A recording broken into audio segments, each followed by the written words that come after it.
Hello and welcome back to Oh My Bookishness. Today we're doing another tag video because you know me.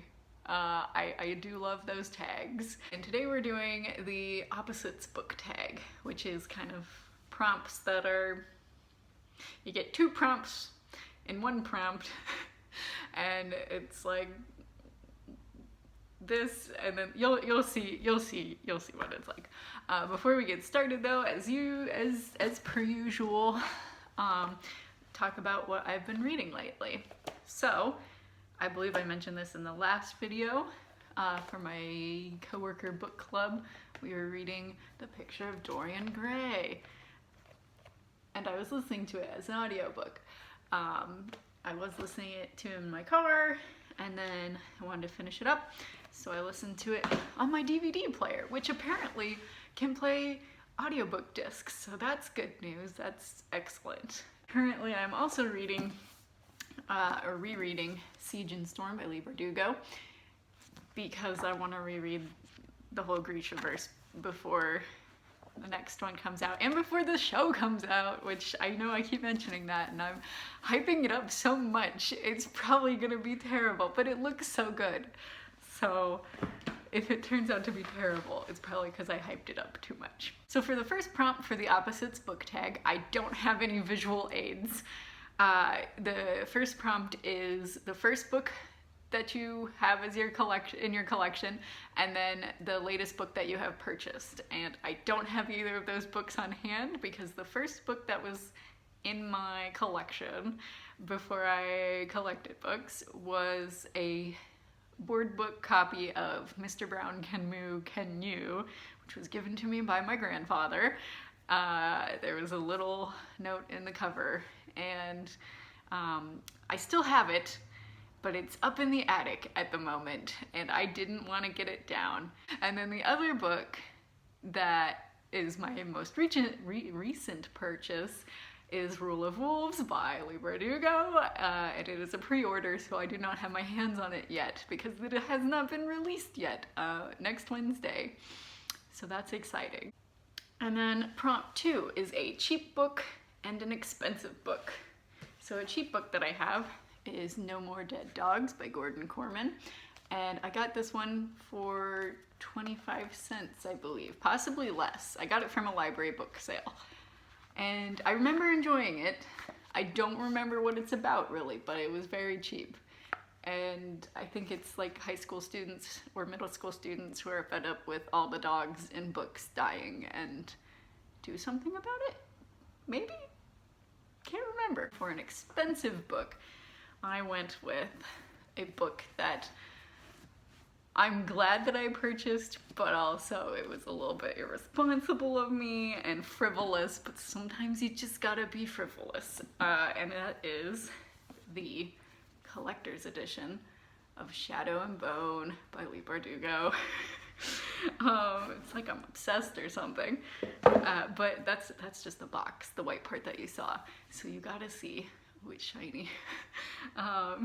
Look at this cover and tell me that that was a bad decision. It was not a bad decision at all. Look at that. It feels like a magical tome.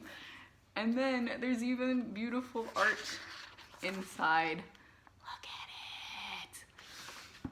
And this one was like $35 or something, which I know there are more expensive books than that out there, but it's probably the most expensive one that I have purchased.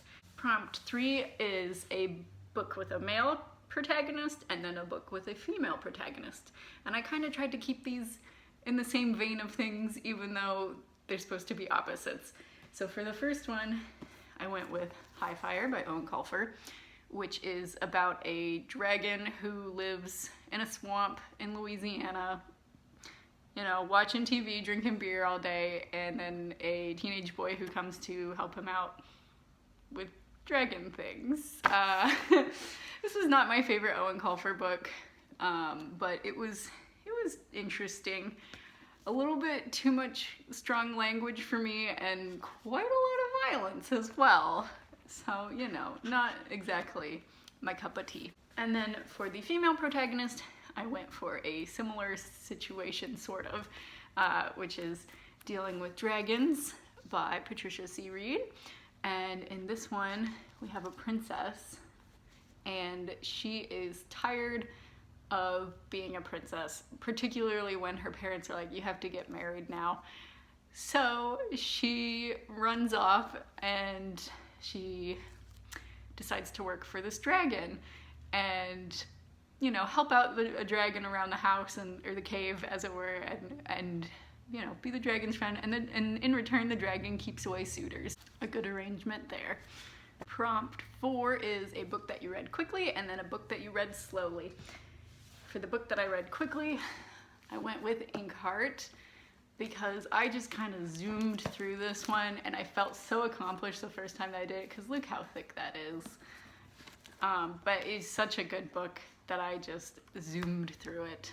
On the other hand, for a book that took me a long time to read, is the third book in the same series, Ink Death, because I was kind of mad about what was happening to the characters, so it took me a while to get through it, and it's also a chunky book, so that one took me a while. Then we have Prompt 5, which is a pretty cover and an ugly cover.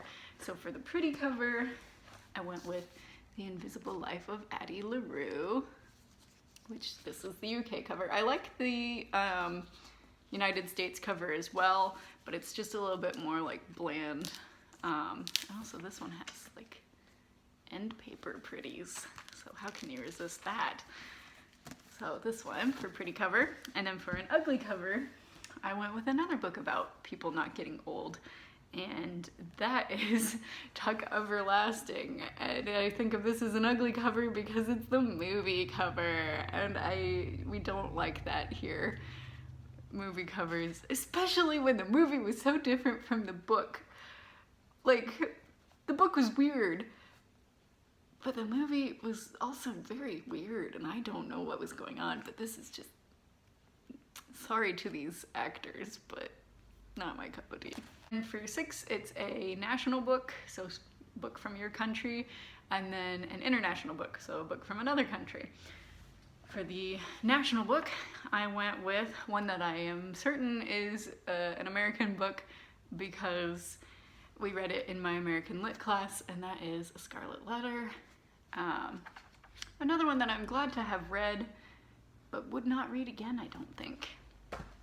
And then for an international book, I went with 1984 by George Orwell, who I believe is British, because, funny story, for my American Lit class, I wrote a paper about Animal Farm, which is also by George Orwell.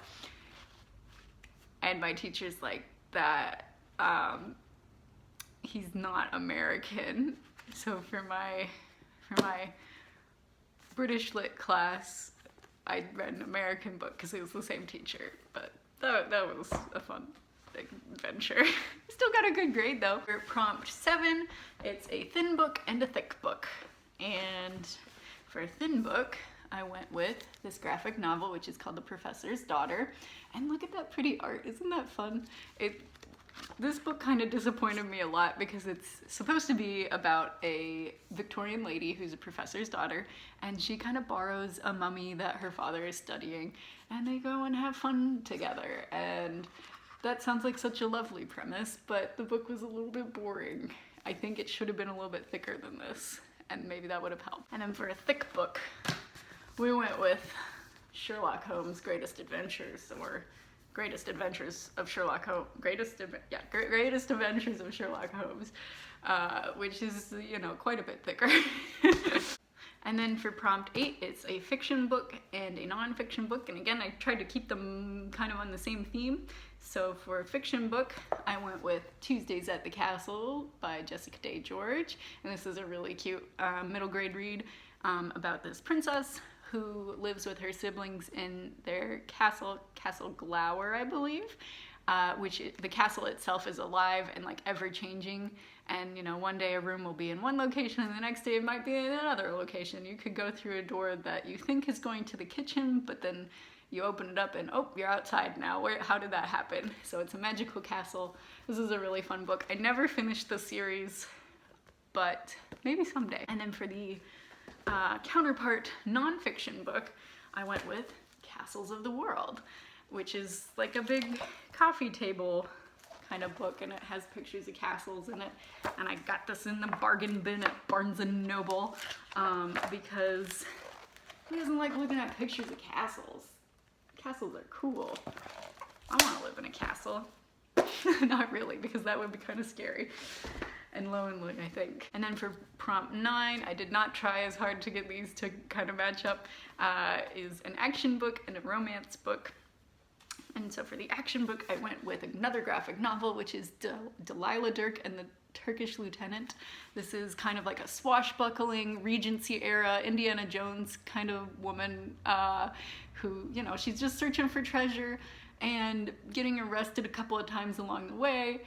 And it's a really fun series. There's 3 books in the series. I highly recommend if you like graphic novels and daring do's. And then for a romance book, I went with My Fair Lady, which is about a girl who works at a Renaissance fair for a summer, which is really what pulled me into the book in the first place.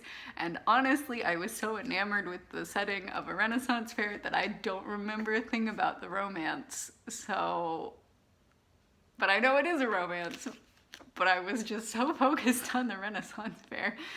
I don't remember any of the romantic plot. I think there was some misunderstandings, but there usually are in romances, so that doesn't help a lot. But this was a fun summer read when it was summer, and I read it last year since I couldn't go to the Renaissance fair because COVID. Fun book, can't remember anything about the romance, sorry. Okay, and then for the last prompt, we have a book that makes you happy and a book that makes you sad. So for the book that makes me happy, I went with Kiki Strike. This is the first one, Inside the Shadow City.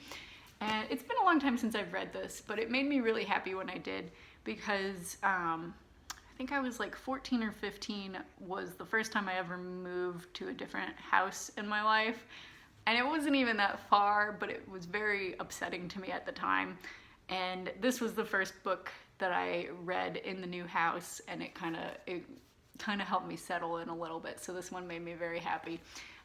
Also an excellent story about like a gang of teenage girls who do crimes and explore underground cities and have fun adventures like that. So very good read. I kind of want to reread it. And then for a book that made me sad, I went with another gang of teenagers book, The Outsiders. So yeah, we read this one for American Lit 2, and this one did make me cry a little bit. Stay golden, Pony Boy. So that was the Opposites book tag. Thanks for joining me today. Talking about random books. I try to bring up new books that I haven't talked about before, but there are some that just stick in my head so much that when there's a prompt, that's like the first one that I think of because I've read and reread it many times. So I apologize if I get a little bit repetitive talking about maybe Grishaverse or Lunar Chronicles or Artemis Fowl or something like that, but those are just the books that I've reread the most, so they stick in my mind the most. But I do try to bring in some new books, so hopefully I can introduce you to some new stories that you will enjoy. I think that's everything for today, and since I don't know how to end a video, bye!